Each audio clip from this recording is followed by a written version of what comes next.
Hello, everyone, and welcome to a very exciting edition of Training Unleashed. I think for our listeners, it's going to be a great episode. Before we get started, on behalf of the Learning Network, I want to thank everyone for being here and listening to this episode. I also want to thank our sponsors, C-Suite TV and C-Suite Radio, and remind everyone to catch us on YouTube and subscribe to Training Unleashed Network.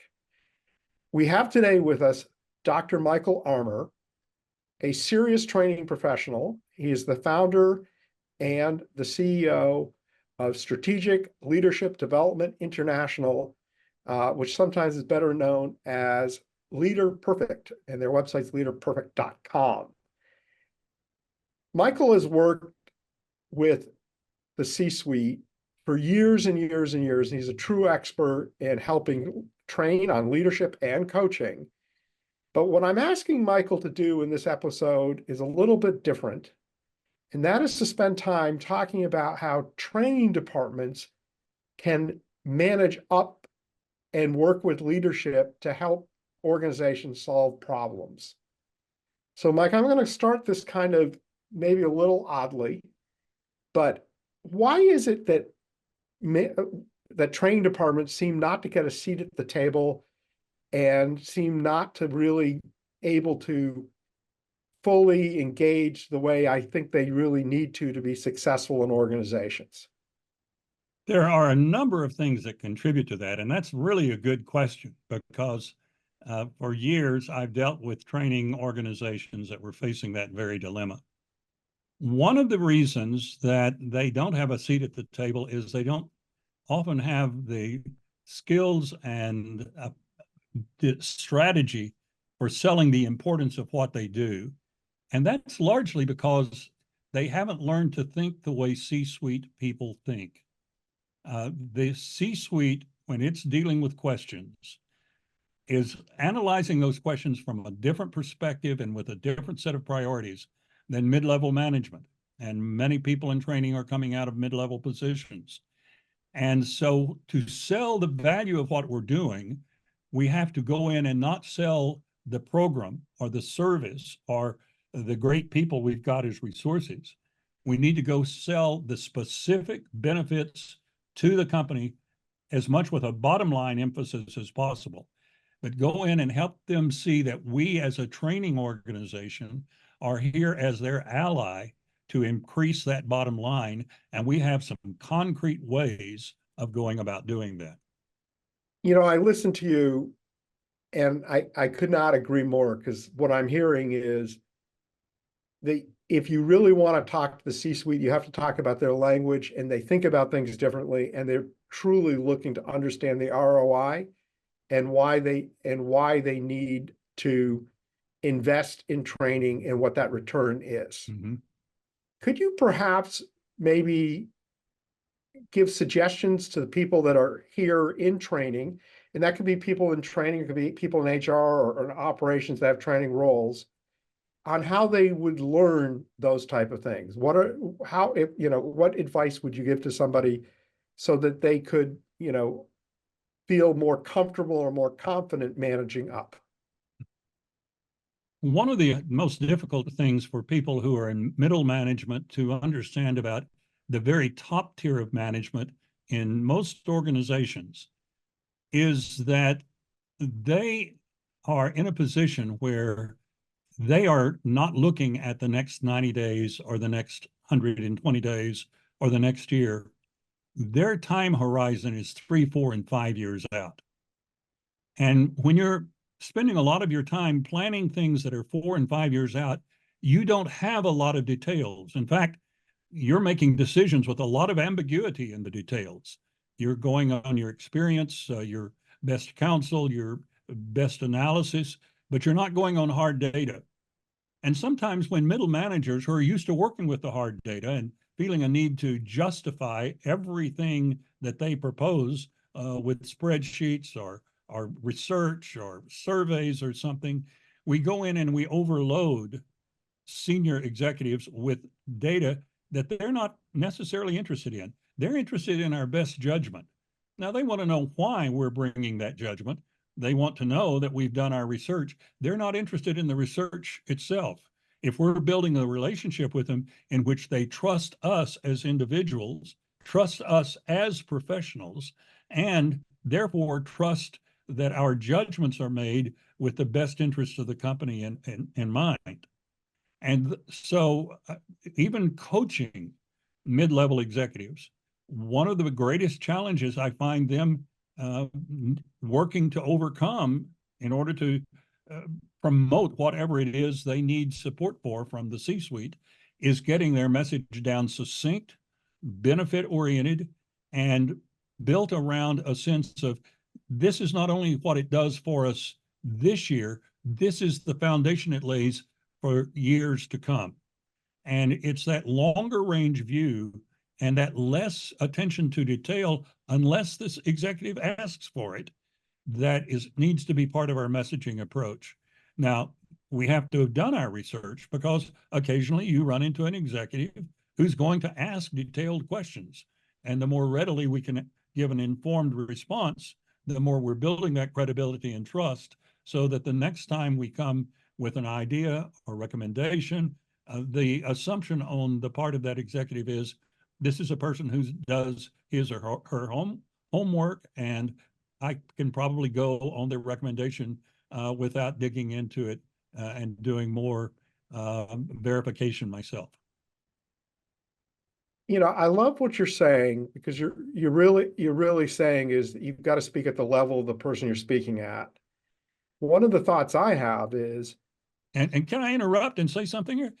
Training people of all people ought to be able to develop that skill more easily than the managers I typically coach, because trainers are used to relating their content to the mindset and the level of understanding of their students. It's a good point. They've used that skill to manage downward.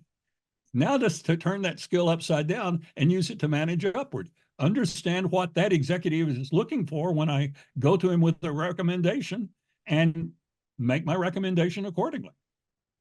Well, what I wanted to bring out is it's always good to ask the person you're managing or other managers, hey, what are our strategic plans? Can you give me an idea of where our horizon is in 2 or 3 years so I can better plan for this department? Not to be afraid to ask questions. If you're publicly traded, you should be listening to the quarterly reports, reviewing, all the information that's out there, so that you understand, what the company is looking for. So, when selling, and I don't like to use that term, right, because I don't think that's really what we're doing, you always qualify, right? You always find out if you're selling, and we're not really selling, we're really partnering would be a better term. But if we're partnering, we need to look at what and better understand the other person, and asking good questions and open-ended questions, I think makes sense. Does that make sense to you? Yes. And one of the things that we can often do is just find out where their pain points are. What are the things that keep you awake at night that we could ameliorate if we doing some training that we're not doing right now? That sense of identifying with their challenge, their struggle, and identifying where that rock in their shoe is, that thing that's making them uncomfortable as they're moving through their responsibilities, that perhaps we can approach in the training department so that we are seen as being interested in them personally, as well as in the success of the company. That rapport building that comes from being interested in what challenges them, and then being able to come back and build off of that rapport to do things that do in fact make their life better, is the way that training departments come to be seen as serious players. One of the interesting things is, and having worked in C-suites as a coach and as a trainer and as a team builder for a quarter of a century, I see a lot of people promoted to CEO from marketing backgrounds, from operational backgrounds, from engineering backgrounds, It is rare to see anyone promoted there from a training background. And the reason is, as trainers, we've not sold the strategic value of what we do well enough so that we are seen as impacting the bottom line with what we contribute. You know, what you're saying is so true. And, you know, when I was managing you know, multi-billion-dollar organization, I always made sure that the head of training was sitting at the table, was involved in all the strategic planning, sometimes helped facilitate some of it, because without having them understand where we were going, we weren't going to succeed. That's right. And being, of course, very pro training with a name like Training Unleashed. You know, I think all organizations at their heart are training organizations. The more effective you can train is your competitive advantage. And part of training, and I want to shift now, is values. And I know that you are literally one of the leading experts on integrating values into companies. So I want to start in this area with asking you a kind of interesting question. Back in the early 60s and 70s, you know, I got my MBA, I started in 81, I think. Okay. Was really when they started, quote, soft skills. Everything was top-down management before that. When did companies really start to understand the importance of integration of values into companies? And why have they had such a profound impact for the companies that embrace value-based leadership? If you trace the history of that, it directly parallels the rise in the interest in leadership. You keep in mind that we've had schools that offer MBAs, Masters of Business Administration, and degrees in management for over a century. How many schools offer graduate programs in leadership? Where do you go to get a doctorate in leadership? Because until about 10 or 15 years ago, academia wasn't addressing those things. I was a professor, part-time professor with one of the top business schools here in the Dallas area, teaching a course on coaching skills for middle and upper level managers.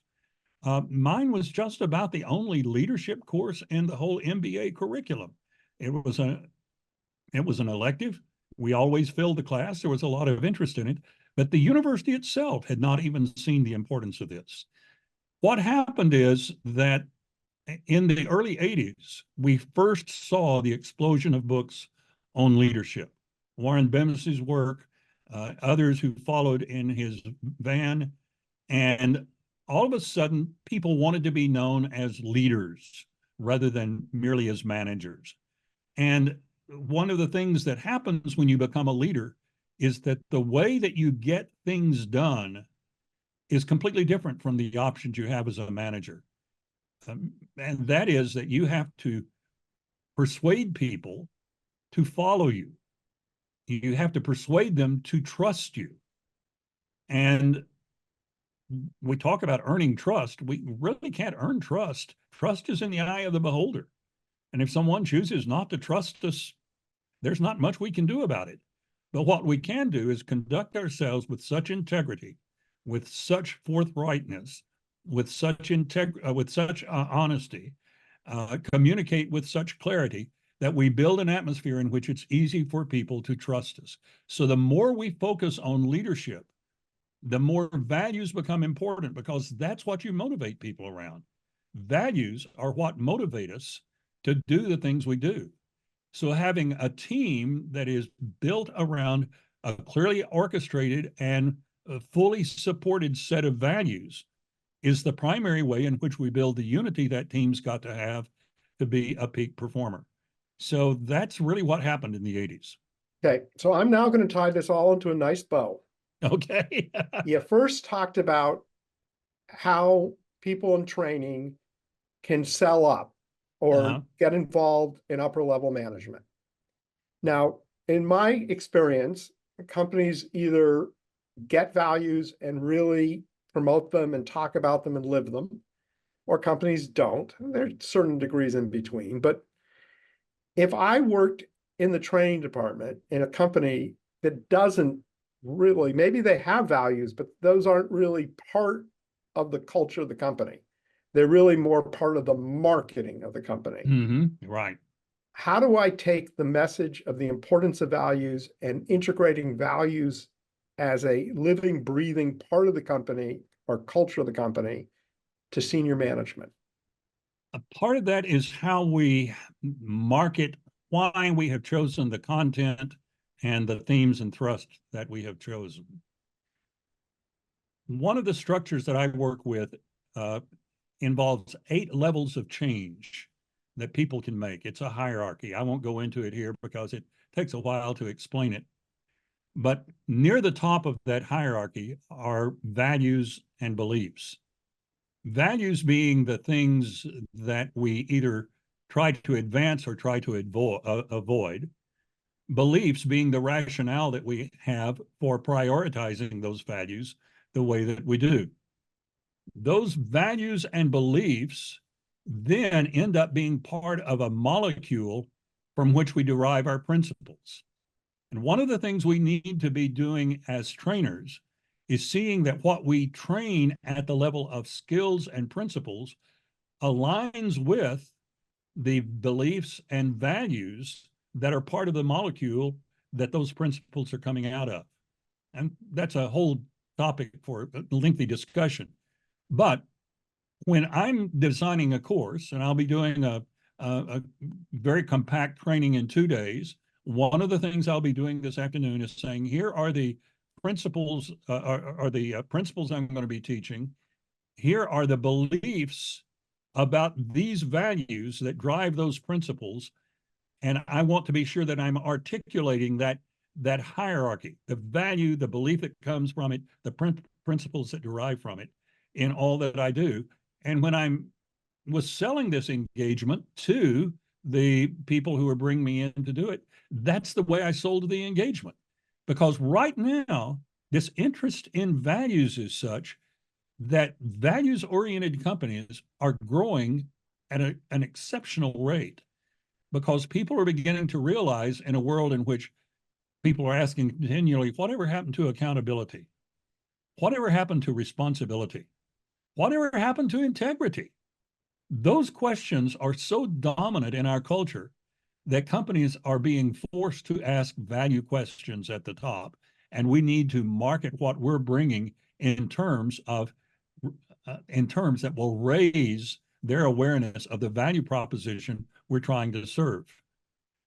Now, at So, some point, you do run into that issue that you've got espoused values and you've got practiced values. And where those are in disagreement, we have to use whatever influence we can to get upper management to address that. Because if you don't have that alignment, you will never be a peak performance organization. hey everyone, this episode is brought to you by the Learning Network. Speed up your testing process with QuizBase, one of the Learning Network's many resources. Our well-structured quizzes are easy to customize and self-scoring. Whether you need a standalone test or integrate with products like Skillshare, QuizBase has the solution. Visit learning.net to learn more or to do a demo. So, fully agree with everything you said. Earlier in the show, you talked about the importance of ROI and explaining the economic benefit of doing something.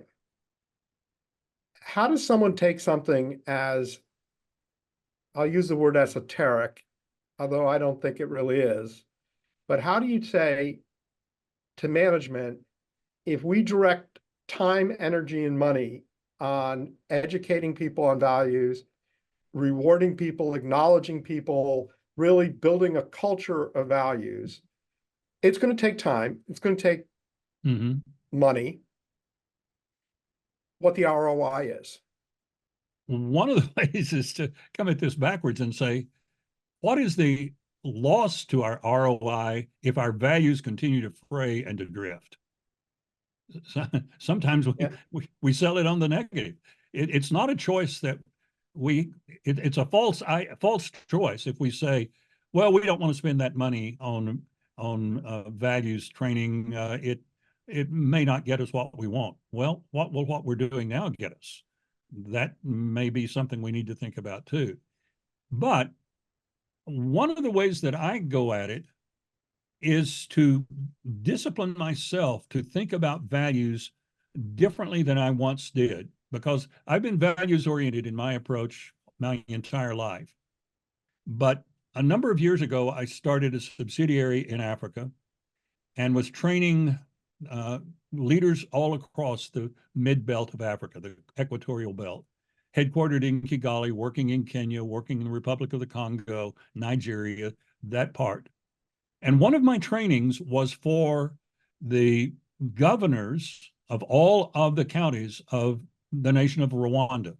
And this was right after the Civil War, within just a matter of years after the Civil War and the genocide. So things were in a lot of turmoil still, culturally and intellectually in that world.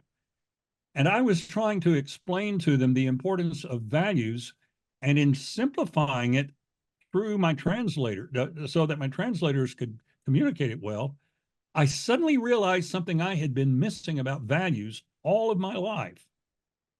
And that is, when I would try to work with a C-suite team to define their values, and we would start off by saying, well, what are some values that could be our core values? If we had a whiteboard listing the input, it would often get to 30, 32 core values. You can't have 30 or 32 core values. So now we've got to squeeze that down to no more than 7, and preferably about 5 or 6 that are our genuine core orchestrating values. And that was always tough, because we could squeeze some together and chunk them up to a more abstract terminology and get us down to 11 or 12, sometimes 9 or 10. But someone could build the case that each one of those was a vital value, that so vital, in fact, that it ought to be part of the core. And getting it squeezed down was always the hardest part of those facilitations. As I was explaining values to these governors, it suddenly dawned on me that what I had been doing is thinking of all values as core values. In fact, there are core values, there are strategic values, and there are operational values. Those need to be aligned, but they are not necessarily one and the same. If we are going to be who our vision says we want to be for the future, then those core values are non-negotiable long-term. But that vision for the future may give rise to a strategy for the next 3 or 4 years that calls for some values that are not in our core values. And so now then we have a layer of strategic values. And as tactics change, operational values may come into play. And as trainers, we've got to be sensitive of values at all of those levels, and working all of those levels in the way we explain why we want people to do things the way that we're encouraging them to do it. I have never heard someone talk about values the way you have. And the idea of breaking them up into groups, I think is really brilliant. The one thing I'd just like to add, in my opinion, something is not a value, a core value, unless the company is willing to go out of business before it would give up that value. Yes, exactly. I agree 100%. And if it's that important, if you get back to the ROI, what can be more important in a company than protecting and building upon the core of what makes a company great? Right. So to me, it's not a negotiable, well, we either do or don't do. It's how we do. And it's a little different conversation. That makes sense? Yes. And if it is non-negotiable, then where we go next is, then how do we operationalize it? You know, several studies have been done that indicate that somewhere between 75 and 85% of the companies in the United States have excellence as one of their core values. Yeah. If we're that committed to excellence, why is there so much mediocrity?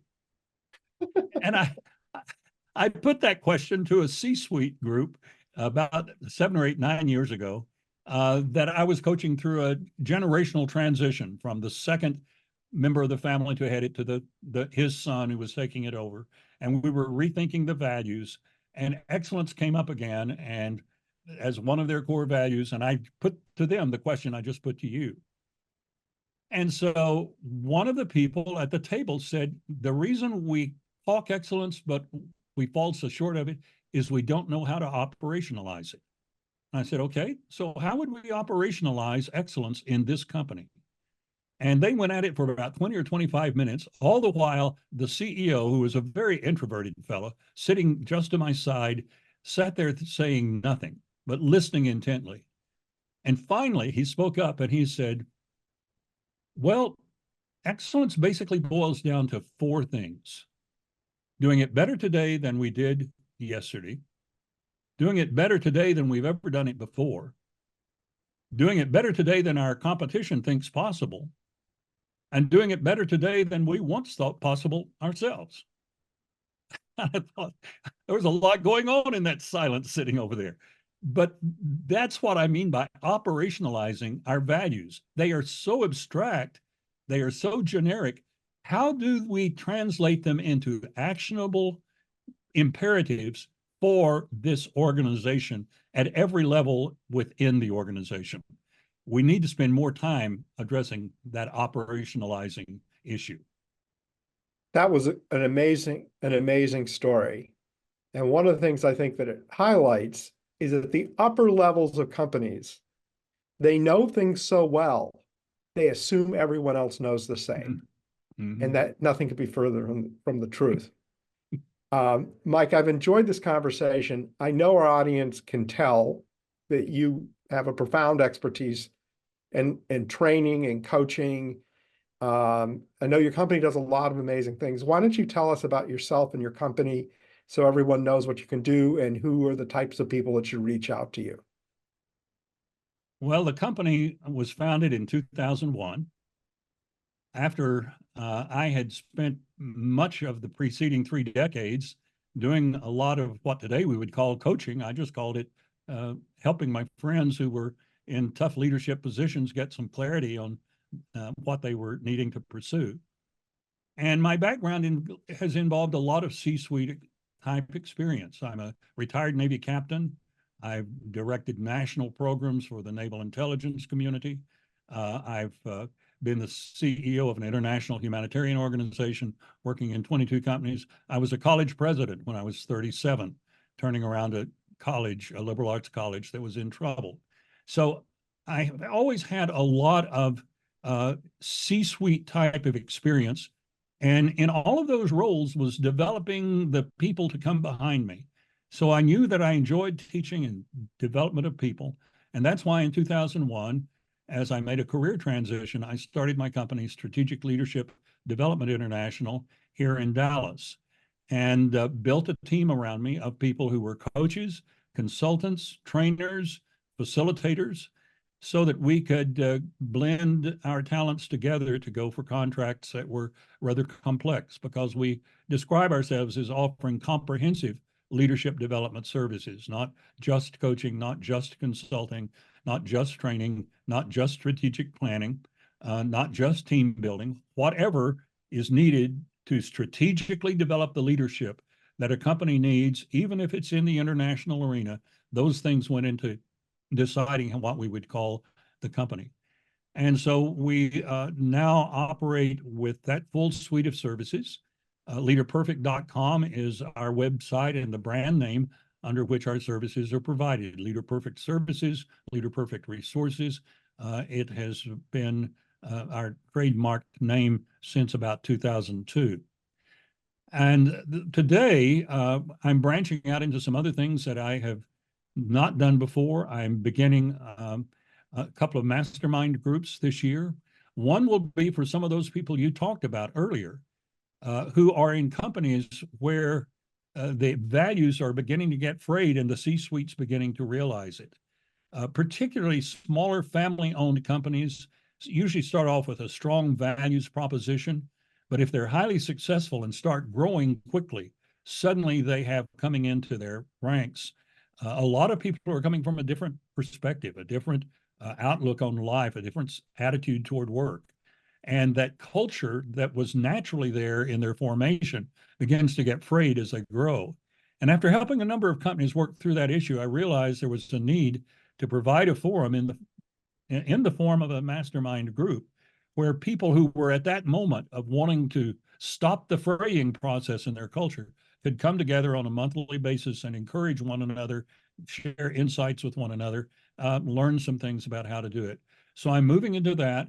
I'm starting a new streaming video program, TV show this year, and it's just getting launched. And it will be dealing with what we call vital issues. That's the name of the show. It will be on vitalissuestv.com will be the URL for it. But it will deal with vital issues in culture, in leadership, in business, in family. It will be sort of a magazine format. Every 15 minutes or so, we'll shift to another topic, but deal with some vital issue in it. So that's sort of where I am, what I'm doing. My real interest is building high trust organizations. My best-selling book, on leadership, is called Leadership and the Power of Trust.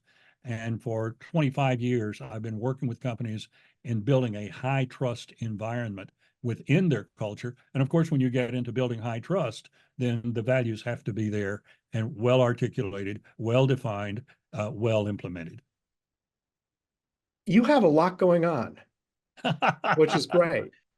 I tell people I'm trying to figure out what I'm going to do when I grow up.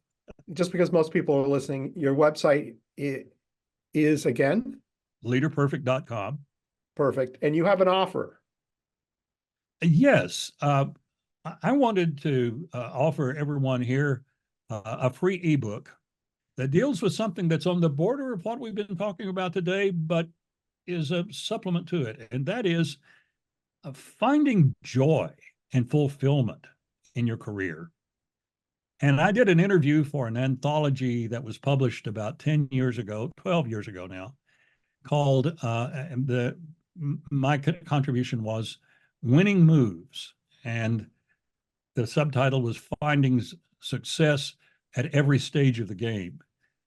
And what I do is I rethink what it means to be successful, because we are so achievement oriented that it's easy for us to think that unless I hit these marks, I will not have been successful. And yet, what about the very talented, capable person like one of my young friends when I was in my 30s? We were planning to change the world with a company we were starting. And he died at 32. Wow. Was he a failure? No, because he found joy and fulfillment every day in what he did. And so the key is not only to find those places where we can make our mark, but how can we make them in a way that gives us joy and fulfillment? And that's what I address in this little ebook as I've now packaged it. And you can find it by going to leaderperfect.com/winning moves. Again, the name of the little booklet is Winning Moves. It's free. And, so leaderperfect.com/winning moves. Right. Moves. And Winning Moves runs together. It's just one word. Go there and you can find a way to download that book. Well, I have not yet. And I look forward to, because I believe if you can't define happiness as the journey, mm-hmm. then you're going to spend your entire life perpetually unhappy. Right, because success will always be out there. Yeah. It will never be something I'm experiencing today. Yeah. So we could talk forever, Mike. We know that. Yes. We always end the show with, if you had one tip to share, what would that one tip be? Going back to that story I told a while ago about training the governors in Rwanda, and years of training people in Russia and Ukraine who were coming out from under 70 years of Marxism, and therefore didn't have much of the terminology that we think of as routine in the business world. I found myself dealing with the reality that the hardest thing to remember is what it was like not to know. And I think one of the reasons much of our training doesn't have the impact it could have is because the trainer forgets what it's like not to know. And we've all had that person who says to us, "Oh, I'll show you how to do this. It's real simple." And by the time they get to the second step, we're lost because they don't remember what it was like not to know. And thus, when I started preparing my trainings for those environments, I kept putting myself in the position of someone who doesn't even know the vocabulary. If they ask me to define this term, how would I define it? If they ask me why this principle, how would I rationalize it? And that clarity really helped me be more powerful as a trainer, not only because it gave me more confidence, but because in getting to that clarification, I gained insights into what I was talking about that I would have never had I not put myself in the position of that person who doesn't know at all. I love your tip. At the Learning Network, one of the things that we differentiates us is we don't come with quote unquote the answers. Mm-hmm. Our clients have the answers, and we have the people that ask the questions. Right. And that helps us build great training because we're coming at it as a learner would come at it. When an expert comes at something, they tend to forget what they don't know. Mm-hmm. It's also a good point why a company like yours is good for people to work with, because you know the right questions to ask and you have so much experience and seasonedness in doing things. On behalf of the Learning Network, Mike, thank you for being a guest. Thank all the listeners. I also want to thank our sponsors, C-Suite TV and C-Suite Radio. And don't forget to check us out at YouTube at Training Unleashed Network. Everyone have a great day.